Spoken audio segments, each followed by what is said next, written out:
Morning class. कल हम political science के पार्ट ए के अंदर भाग जो इसका ए है, पार्ट ए, इसके अंदर यूनिट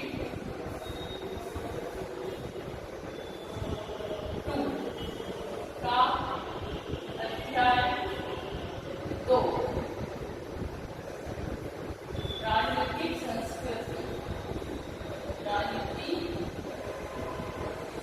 राजनीतिक संस्कृति पढ़ रहे थे। इसके अंदर हमने इसका अर्थ और परिभाषा लिखी थी कि राजनीतिक संस्कृति होती क्या है। कल हमने पढ़ा था, इसका अर्थ और परिभाषाएं पढ़ी थी, जिसमें अलग अलग विद्वानों ने अपनी अपनी परिभाषाएं दी थी। अगर हम देखें कौन कौन से विद्वान हैं, तो उसमें आमंड थे, डेविड ईस्टन थे, स्पियरो थे। इन लोगों ने अपने अपने हिसाब से राजनीतिक संस्कृतिकरण को क्या किया भाई, परिभाषित किया है। अगर हम इसके आगे का टॉपिक देखें तो इसका आगे का जो टॉपिक है वह है राजनीतिक संस्कृति के निर्धारक तत्व। अभी जो हमको पढ़ना है वह पढ़ना है राजनीतिक संस्कृति के निर्धारक तत्व क्या क्या हो सकते हैं। 2.2 में राजनीतिक संस्कृति के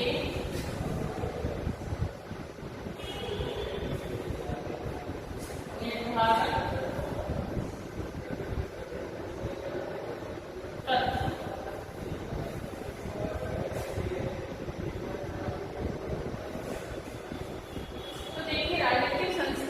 निर्धारक तत्व है, उसमें पहला पॉइंट है इतिहास। कि किस तरह से इतिहास जो है इसको इसके निर्धारण में महत्वपूर्ण भूमिका निभाता है। राजनीतिक संस्कृति के अंतर्गत निर्धारक तत्व के अंतर्गत इतिहास जो है वो अपनी महत्वपूर्ण भूमिका निभाता है। क्यों? क्योंकि किसी भी व्यवस्था की राजनीतिक संस्कृति का निर्माण और विकास जो है उस देश की ऐतिहासिक परंपराओं और प्रचलित मूल्यांकन प्रणाली के द्वारा होता है। अगर हम किसी भी देश की संस्कृति को देखना चाहें, समझना चाहें, उसके निर्माण के बारे में, उसके विकास के बारे में, उसके ऐतिहासिक परंपराओं के बारे में, तो इन सब की जानकारी हमें किससे मिलती है? इतिहास से मिलती है। इतिहास जो बीता हुआ कल, जो अतीत था, वह क्या है? वह इतिहास है। तो इन सभी को जानने के लिए, राजनीतिक संस्कृति को पूर्ण रूप से जानने के लिए हमें किसका सहारा लेना पड़ेगा? इतिहास का सहारा लेना पड़ेगा। और भारत को राजनीतिक संस्कृति जो है वह वैधानिक, संवैधानिक, शांतिवादी, लोकतांत्रिक, इन सभी से मिलकर बनी होगी। किन से? संवैधानिक, शांतिवादी और लोकतांत्रिक, इन सभी तत्वों से मिलकर बनी होगी। तो कुछ अर्ध विकसित देशों ने राजनीतिक संस्कृति हिंसक अथवा कुछ अलोकतांत्रिक भी हो सकती है। कुछ इसके अंतर्गत जो है लोकतांत्रिक तत्वों को, कुछ अलोकतांत्रिक तत्वों को क्या किया गया भाई? सम्मिलित किया गया। इसी तरह हम बात करें इंग्लैंड की, तो जो इंग्लैंड है, इंग्लैंड में राजनीतिक संस्कृति जो है वहाँ की राजनीतिक निरंतरता का परिणाम है। रोज नयापन उसमें आ रहा है, जिसके कारण वहाँ की जो राजनीतिक संस्कृति है वो क्या हो रही है भाई? वो निरंतर धीरे धीरे बदलती जा रही है। जबकि हम फ्रांस की बात करें तो फ्रांस में राजनीतिक संस्कृतिकरण जो है कब से आया? फ्रांस की क्रांति का परिणाम माना जाता है। तो इस प्रकार से फ्रांस में जो राजनीतिक संस्कृतिकरण आया वो कब आया? वह जब फ्रांस की क्रांति हुई, उसके जो परिणाम स्वरूप वहाँ की राजनीतिक संस्कृति को देखा जा सकता है। तो यहाँ पे कहने का मतलब यही है कि राजनीतिक संस्कृति को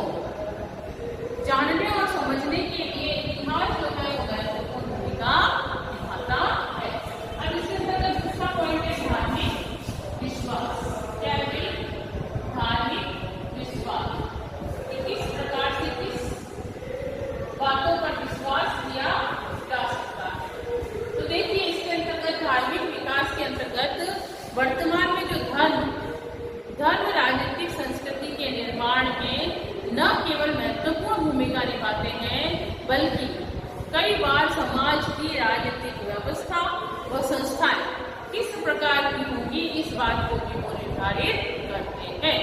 तो इसके अंतर्गत धर्म जो है राजनीतिक संस्कृति में अपनी महत्वपूर्ण भूमिका को निर्वाह करते हैं और साथ ही साथ राजनीतिक व्यवस्था और जो संस्थाएं हैं किस प्रकार की होंगी इन सभी का भी निर्धारण करता है वही धार्मिक विश्वासों के द्वारा किया जाता है। तीसरा पॉइंट है इसमें भौगोलिक परिस्थिति।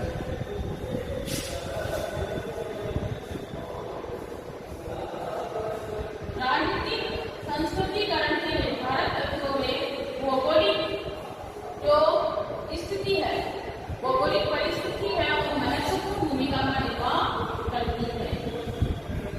भौगोलिक परिस्थितियां, तो इसके अंतर्गत देखिए भौगोलिक परिस्थितियां किसी भी देश की भौगोलिक स्थिति, वहां पर उपलब्ध जितने भी संसाधन हैं, जनसंख्या, साथ ही साथ जनसंख्या की प्रकृति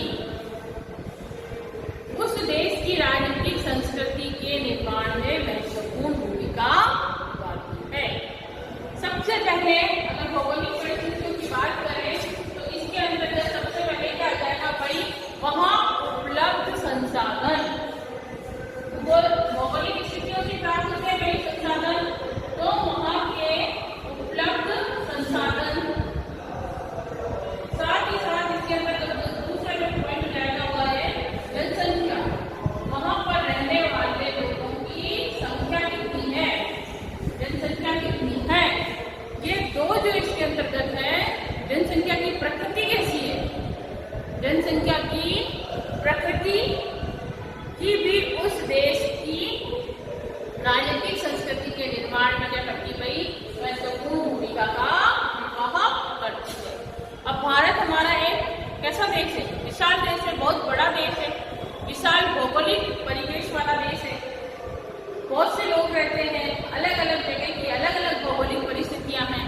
तो इन सभी को देखते हुए वहां की राजनीतिक संस्कृति निश्चित रूप से एक छोटे से यूरोपीय और अफ्रीका देश से भिन्न होगी। कितना बड़ा हमारा देश है और यूरोप और अफ्रीका जो है वहां के छोटे से यूरोपीय और अफ्रीकी देश से भिन्न हमारे देश की संस्कृति होगी। चौथा जो पॉइंट है इसके अंतर्गत वो है सामाजिक आर्थिक परिवेश। सामाजिक आर्थिक परिवेश। देखिए इसके अंतर्गत सामाजिक आर्थिक परिवेश देश का सामाजिक, धार्मिक, जातिगत विभिन्नताओं, औद्योगिकरण, रूढ़िवादिता इत्यादि से भी क्या होता है भाई, राजनीतिक संस्कृति की प्रकृति जो है वो निर्धारित होती है। देश का सामाजिक, आर्थिक, राजनीतिक, धार्मिक, है ना, जातिगत विभिन्नताएं हैं, औद्योगिकरण है, रूढ़िवादिता है, इन सब के कारण भी हमारे देश की जो प्रकृति है, राजनीतिक संस्कृति जो है वह क्या होती है भाई, वह निर्धारित की जा सकती है। धार्मिक विश्वास का जो प्रभाव है वह मध्य पूर्व के देश की राजनीतिक संस्कृति पर स्पष्ट दृष्टिगोचर होता है। तो वहीं आर्थिक रूप से हम देखें तो आर्थिक रूप से विपन्न या विकासशील देश है, एक होते हैं विकसित देश और एक होते हैं विकासशील देश। हमारा देश कैसा देश है भाई, विकासशील, विकास पूर्ण रूप से कर नहीं चुका है, विकास चल रहा है। और विकसित देश अमेरिका जैसे वहां पे विकास हो चुका है, विकसित है, हर संसाधन वहां पर उपलब्ध है। तो हमारा जो देश है वो कैसा देश है, वह विकासशील देशों में गिना जाता है। तो विकासशील देशों में राजनीतिक संस्कृति जो है वह राजनीतिक संस्कृति को विकसित देशों के जैसी नहीं हो सकती है, क्योंकि उनकी अपेक्षाएं और जीवन शैली का स्तर क्या होता है भाई, भिन्न होता है। अगर हम राजनीतिक संस्कृतिकरण को सामाजिक परिवेश को ध्यान में रखते हुए विकसित देशों से तुलना करें तो हमारे देश की जो संस्कृति है वह उनकी अपेक्षा और उनकी जो जीवन शैली, हमारे देश की जो जीवन शैली है वह क्या होगी, अलग होगी। उन दोनों की जीवन शैली का जो स्तर है वो अलग होगा। आज हम लोगों का रहन सहन खान पान अलग है, जबकि विकसित देश जो है अमेरिका, उसका खान पान रहन सहन सब कुछ अलग है, पूर्ण रूप से वो विकसित है। तो इसके अंतर्गत पांचवा पॉइंट जो है वो है विचारधारा। क्या भाई, विचारधाराएं। इसके अंतर्गत कौन कौन सी विचारधाराओं पर जोर दिया गया है। अगर हम विचारधाराओं की बात करें तो इसमें विचारधाराएं जो है, विचारधाराओं का प्रभाव जो है राजनीतिक संस्कृति के निर्माण में निर्णायक होता है। विचारधाराएं जो है राजनीति के अंतर्गत महत्वपूर्ण प्रभाव छोड़ती है। उदारवाद, मार्क्सवाद, पूंजीवादी जैसी विचारधाराओं ने अपने वैश्विक दृष्टिकोण के आधार पर ही क्या करा गई, राजनीतिक संस्कृति के विकास में एक सहायक भूमिका निभाई। किसने? मार्क्सवाद, उदारवाद, पूंजीवाद, ये सब क्या है, विचारधाराएं। इसकी विचारधाराएं क्या है भाई, उदारवाद, मार्क्सवाद, पूंजीवाद, ये सब क्या है, ये सब विचारधाराएं। इन सभी ने राजनीतिक संस्कृतिकरण में महत्वपूर्ण भूमिका निभाई है। इनका निर्वहन करते हुए इसके अंतर्गत अपनी अपनी छाप छोड़ी है। तो इन सभी को ध्यान में रखते हुए उपरोक्त जितने भी तत्व हैं, इन तत्वों को ध्यान में रखते हुए क्या किया गया भाई, इन तत्वों के अतिरिक्त और भी बहुत से जो वैज्ञानिक और तकनीकी प्रगति है, मीडिया है, प्रेस है, शिक्षा है इत्यादि की भी महत्वपूर्ण भूमिका होती है। किसमें? राजनीतिक संस्कृतिकरण में। ये सब तो इम्पोर्टेंट है, ये उपरोक्त जितने भी हमने पढ़े ये सब। इनके अलावा जो वैज्ञानिक दृष्टिकोण है, मीडिया है, प्रेस है ना, तकनीकी है और शिक्षा, ये भी राजनीतिक संस्कृति पर महत्वपूर्ण प्रभाव डालते हैं। अब अगर हम एक और पॉइंट बात करें तो वो है अन्य तत्व।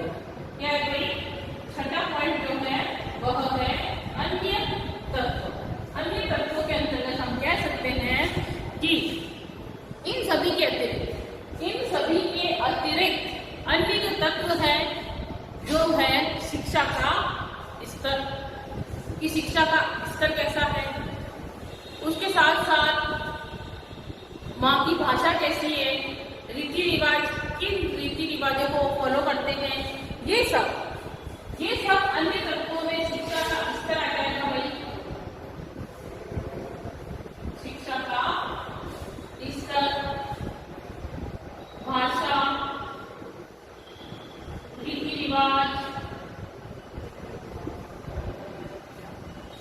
ये सब भी महत्वपूर्ण भूमिका का निर्वहन करते हैं। इसमें राजनीतिक संस्कृति के निर्धारक तत्व के रूप में अन्य तत्वों को अगर हम शामिल करें, जिसमें शिक्षा का स्तर, भाषा और रीति रिवाज, ये सभी अपनी महत्वपूर्ण भूमिका को निभाते हैं। तो ये हमारा 2.2 बिंदु था, जिसके अंतर्गत राजनीतिक संस्कृति के निर्धारक तत्वों के ऊपर बात की गई थी। इसमें इतिहास है जो अपनी महत्वपूर्ण भूमिका का निर्वहन करते हैं, धार्मिक विश्वास है, भौगोलिक परिस्थितियों में उपलब्ध संसाधन, वहाँ जनसंख्या कैसी है भाई, जनसंख्या की प्रकृति किस प्रकार की है उसके बारे में, और साथ ही साथ सामाजिक आर्थिक परिवेश कैसा होता है, धार्मिक है ना, आर्थिक, इन सभी के बारे में जानना और समझना, और कौन सी विचारधारा को प्रभावित करती है। तो राजनीतिक संस्कृति जो है उदारवादी विचारधारा को, मार्क्सवादी और पूंजीवादी विचारधाराओं को प्रभावित करती है। और अन्य तत्वों की अगर हम बात करें तो शिक्षा का स्तर किस प्रकार का है, वहाँ की भाषा कैसी है, वहाँ की जो रीति रिवाज है वो कौन से रीति रिवाजों को फॉलो करते हैं। तो ये सभी तत्व राजनीति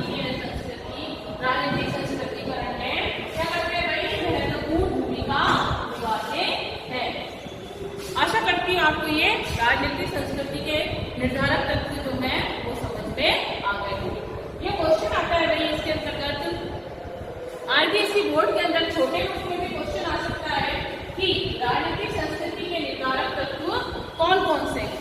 अगर वो कौन कौन से पूछता है तो आपको इसके अंतर्गत क्या करना है भाई, सिर्फ पॉइंट लिखने। 2 नंबर का क्वेश्चन आएगा तो आपको इसको पॉइंटों में लिखना है।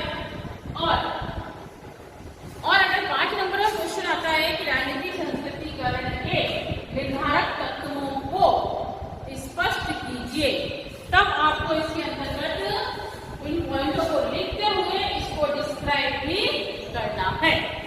तो ये हमारा जो था दूसरा टॉपिक, दूसरे लेसन का राजनीतिक संस्कृति के निर्धारक तत्व हो गया। अब हम जो पढ़ रहे हैं वह है राजनीतिक संस्कृति की विशेषताएं। क्या पढ़ेंगे भैया? हम विशेषताएं पढ़ेंगे कि राजनीतिक संस्कृति की क्या क्या विशेषताएं हो सकती हैं।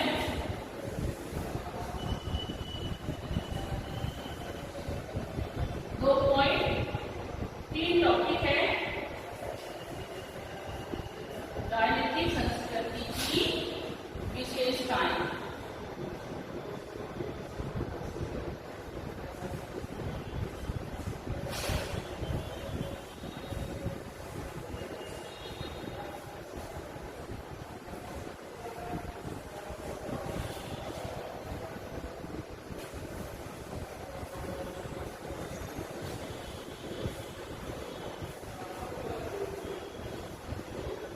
देखिए राजनीतिक संस्कृति की क्या क्या विशेषताएं हो सकती है। तो इसके अंतर्गत जो पहली विशेषता है, पहले हम इसकी विशेषताओं के ऊपर थोड़ी सी बात करेंगे कि क्या कह रहा है। राजनीतिक संस्कृति जो है वह किसी समाज की परंपराओं, उसकी सार्वजनिक संस्थाओं की आत्मा एवं उसके नागरिकों की आकांक्षाओं, उसके सामूहिक विवेक, उसके नेताओं के तरीके तथा सक्रिय होने के नियम आदि के द्वारा समझा जा सकता है।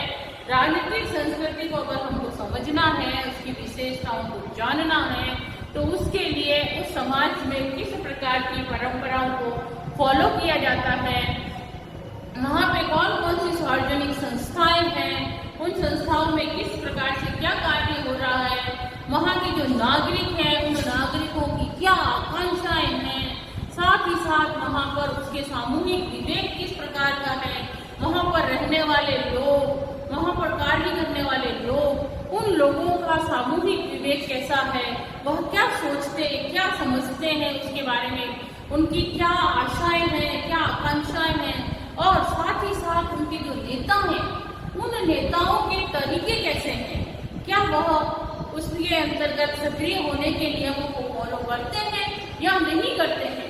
इन सभी के द्वारा क्या समझा जा सकता है, राजनीतिक संस्कृति की विशेषताओं को समझा और जाना जा सकता है। जिसके अंतर्गत सामाजिक संस्कृति की जो विशेषताएं हैं उसके अंतर्गत पहला जो पॉइंट है वह है समन्वयकारी स्वरूप। क्या है भाई? समन्वयकारी स्वरूप। कि किस प्रकार की संस्कृति के अंतर्गत समन्वयकारी स्वरूप को देखा जा सकता है। क्या कहता है वहां का? समन्वय से तात्पर्य समन्वय, कोऑर्डिनेशन बिठाना, समन्वय करना, आपस में अपने अपने जो प्राचीन और नवीन, पुराने और आज के जो नियम बनाए गए हैं जीवन शैली में, वो क्या करते भाई, निरंतर उसमें संघर्ष जारी रहता है। आज की संस्कृति कैसी है और प्राचीन समय की संस्कृति कैसी थी, तो इनके अंतर्गत क्या होता है भाई, समन्वय स्थापित करना। समन्वय यानी उसको मिलाकर चलना, पुरानी संस्कृति को देखते हुए उसमें कुछ नयापन लाना, कुछ सुधार करते हुए कार्य को आगे बढ़ाना, समन्वयकारी स्वरूप के अंतर्गत आता है। राजनीतिक संस्कृति में अनेक जो है नवीन जीवन मूल्य आते रहते हैं। हमेशा कोई भी स्थिति है वो एक सी नहीं रहती है, दिन प्रतिदिन परिस्थितियां बदलती रहती हैं। तो परिस्थितियों के बदलने के साथ साथ राजनीतिक संस्कृति में क्या होता है भाई, नवीनता आती है, नई नई चीजें उत्पन्न होती हैं और नवीन और प्राचीन जीवन मूल्यों में निरंतर संघर्ष भी जारी रहता है। अगर हम बात करें पुरानी और नई कि पहले की संस्कृति ऐसी थी, पहले घर में किसका राज चलता था, आज किसका चल रहा है, तो इस प्रकार से दोनों ही प्राचीन और नवीन इन दोनों में क्या करना है भाई, जो संघर्ष हो रहा है उस संघर्ष को भी जारी रखना है और साथ ही साथ इन दोनों के मध्य जो समन्वय भी स्थापित करना है ना। तो राजनीतिक संस्कृति की विशेषताओं में दोनों के मध्य क्या करना है भाई, समन्वय स्थापित करना। ये दोनों के मध्य प्राचीन और नवीन, प्राचीन प्लस नवीन संस्कृति में क्या करना है भाई, समन्वय स्थापित करना। क्या कहलाएगा, समन्वयकारी स्वरूप कहलाएगा। अगर हम इसकी बात करें दूसरे पॉइंट की, दूसरा पॉइंट कहता है नैतिक मूल्यों के प्रति समर्पण। क्या कहता है भाई, नैतिक मूल्यों के प्रति समर्पण। नैतिक मूल्य क्या होते हैं भाई, नैतिक मूल्यों के प्रति समर्पण। नैतिक मूल्यों के प्रति समर्पण की ये बात करता है, जिसके अंतर्गत क्या कहता है वो,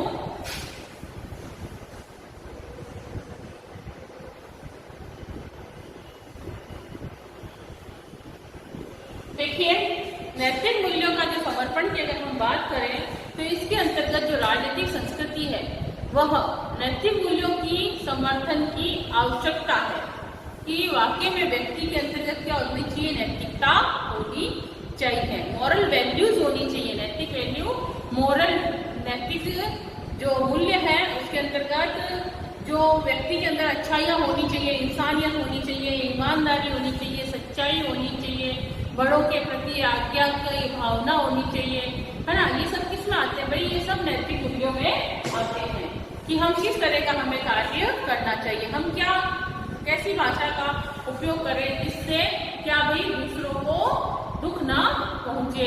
तो इन सभी बातों को ध्यान में रखते हुए क्या होते हैं, ये सब नैतिक मूल्य है। तो इन नैतिक मूल्यों के प्रति भी क्या होना चाहिए, समर्थन आवश्यक है। नैतिक मूल्यों की स्थापना में कभी समाज का धार्मिक स्वरूप योगदान देता है तो कभी सत्ता व्यवस्था का स्वरूप। अलग अलग व्यवस्थाओं का जो स्वरूप है इसके अंतर्गत क्या करता है भाई, सहयोग करता है। कौन कौन सा, इसके अंदर एक धार्मिक स्वरूप योगदान देता है और दूसरा सत्ता व्यवस्था का स्वरूप सहयोग करता है या फिर योगदान देता है। तीसरा जो इसके अंतर्गत पॉइंट है वह है अमूर्त स्वरूप। क्या है भाई, अमूर्त स्वरूप।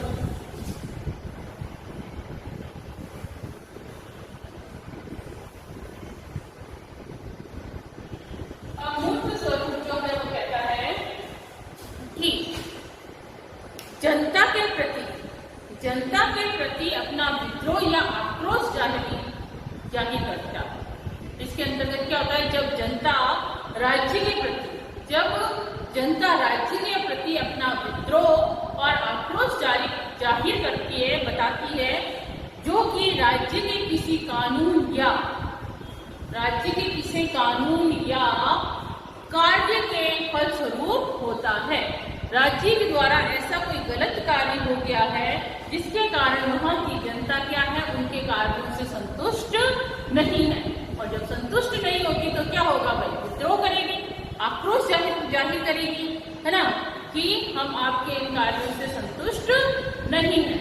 तो ये जब स्थिति होती है तब जनता की मानसिक स्थिति को नहीं भापा जा सकता। तब हम ये नहीं कह सकते कि इस समय जनता के दिमाग में क्या चल रहा है। तो उस समय हम जनता की मानसिक स्थिति को नहीं जान सकते, क्योंकि जनता के मनोमस्तिष्क के जो विचार है वो कैसे होते हैं, अमूर्त होते हैं, जो राजनीतिक संस्कृति को क्या करते हैं भाई, प्रभावित करते हैं। तो ये है अमूर्त स्वरूप, जिसके अंतर्गत जब जनता क्या करती है, राज्य के प्रति अपना विद्रोह या फिर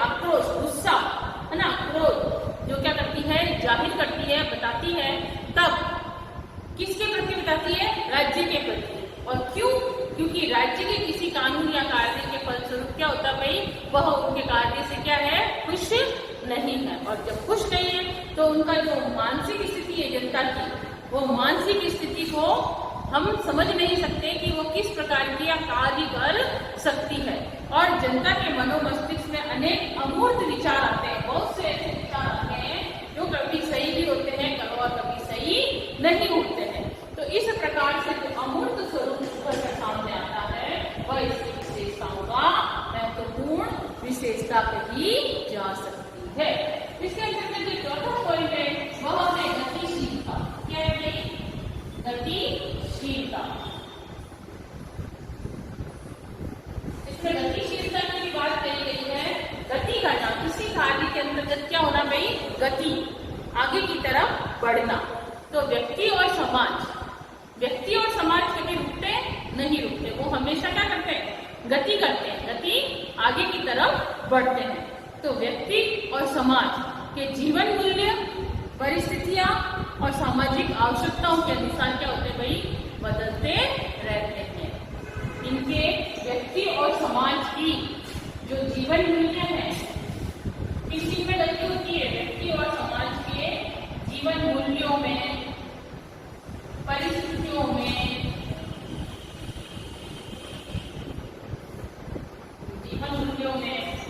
परिस्थितियों में और साथ ही साथ उनकी सामाजिक आवश्यकताओं में क्या होती है भाई, सामाजिक आवश्यकताओं में,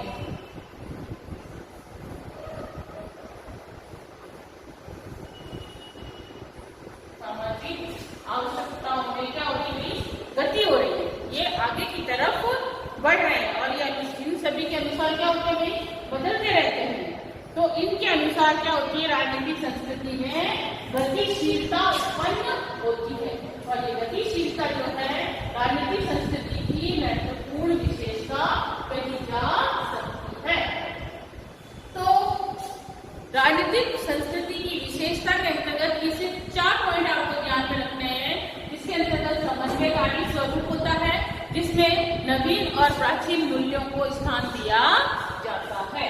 दूसरा जो है, इसमें नैतिक मूल्यों के प्रति समर्पण की भावना बताई गई है।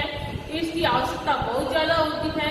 और इसमें जो सहयोग करने वाली होती है वो होती है धार्मिक स्वरूप, और कभी कभी सत्ता व्यवस्था का स्वरूप होता है। अमूर्त स्वरूप देखा जाता है ना, अलग अलग भावनाएं आती हैं, बहुत सारी मानसिक स्थिति के अनुसार परिवर्तित होती रहती है। और समाज जो है, व्यक्ति जो है, वो क्या होता है भाई, जीवन मूल्य में और उसकी परिस्थितियों में और उनकी सामाजिक आवश्यकताओं में क्या होता है भाई, निरंतर परिवर्तन होता रहता है। जिसके कारण राजनीतिक संस्कृति क्या होती है भाई, गतिशील होती है। शॉर्ट क्वेश्चन के रूप में क्वेश्चन पूछा जा सकता है कि राजनीतिक संस्कृति की विशेषताएं बताइए। तो ये यहाँ पर इसकी विशेषताएं पूर्ण हुई है भाई। 2 टॉपिक हमारे आज पूरे हुए हैं। पहला है राज्य के निर्धारक तत्व और दूसरा है राजनीतिक संस्कृति की विशेषताएं। आशा करती हूँ आपने ये बहुत अच्छे से समझा होगा और इसको आप अपनी कॉपी में भी कर सकते हैं। जिस प्रकार से मैंने टॉपिक लिखे हैं उन टॉपिक को कॉपी में लिख सकते हैं और क्वेश्चन आंसर तो हमें करने ही है। Thank you class.